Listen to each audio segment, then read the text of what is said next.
Now, in everyday life, there is always two crossroads, but this one is very, very important. I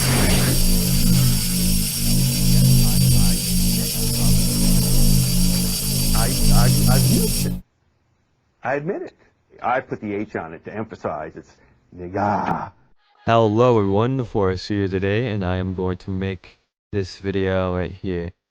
When you finally find that one song you've been trying to look for, subconsciously or consciously, for as long as you can remember just hearing it, you know.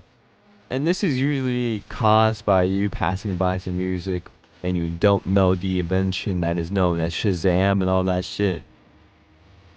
Or you can't really hear the words of, the song a bit right. It isn't clear. You can't really tell, or it's just no words at all, and it's just some good ass shit, or you just don't fucking know what it's called.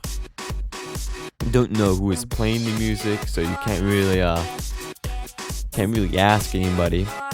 Maybe you can ask somebody and get very lucky and they can say like, oh, this song is blank blank blank blank blank and all that stuff from blank blank blank.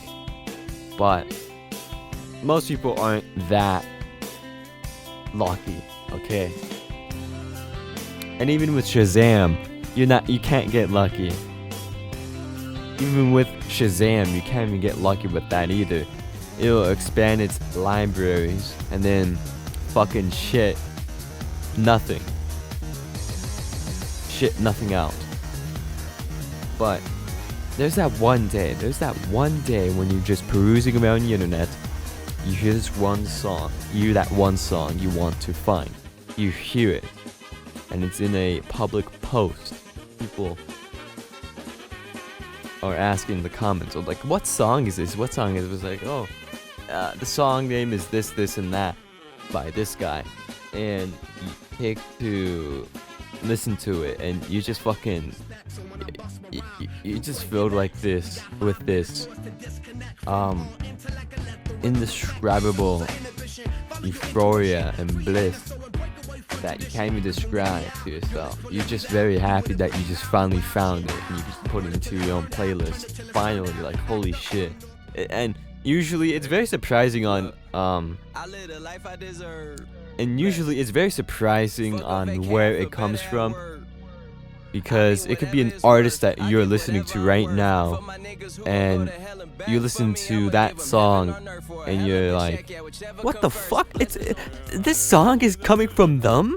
How much other bullshit has this nigga ever made? And all that stuff. And it's completely not a bad thing. It's not a bad thing to react like that. It's a completely good thing to react like that, because it's the discovery phase of that type of song into that type of genre, whatever it is, of what your favorite one is. And this happened a lot with hip-hop. Obviously, hip-hop rap is like the most popular genre of music right now in the world. Maybe not in the world, maybe like just mainly in the Western world. Though, here's the thing though, here's a little side tangent thought. I wonder how rap music and hip-hop will be seen 1,000 years from now. 1,000 years after probably our civilization either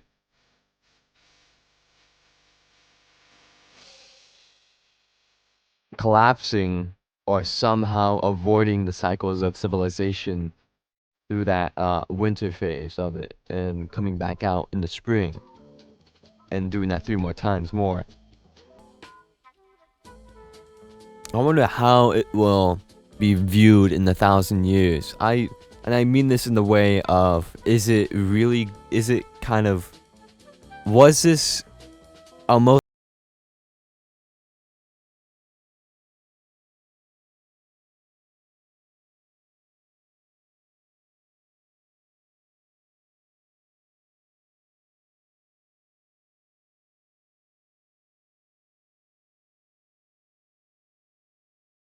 let's say maybe like the mid 21st century, or maybe even this next century going on. I don't know. It's an interesting thought that I had. But anyways, let's get back to the main topic. When you finally find that music, you're very happy, and this happens a lot with me, with some certain artists I won't name. I'm gonna just be playing like a montage of all the music in the background that you're currently listening to right now, with all the music names and all that stuff. Just so you can say like, what the fuck? It was this song that I've always been listening to, or no, always been, and it's gonna make you say, oh my god, what the fuck? It's this song I've been trying to look for all this time. Now, obviously, I can't include every single song that is the song you've heard a lot, but you don't know the name of. There is a bunch of other people who do that type of content, usually with classical music, because that is one of the most timeless music. Maybe even in 1,000 years from now, it will still be seen as one of the greatest types of musical expressions, at least, well, no, not musical expressions, but moreover so as a genre of expression in the music realm, because they didn't have any recording equipment during the 17th, 18th, maybe even 19th century. They had one like during the late 1800s, but never before that point. They never had anything like that. They only had notes, so we don't even know on how it actually sounded. It could be very far off onto what it is, but probably pretty close onto what we have right now.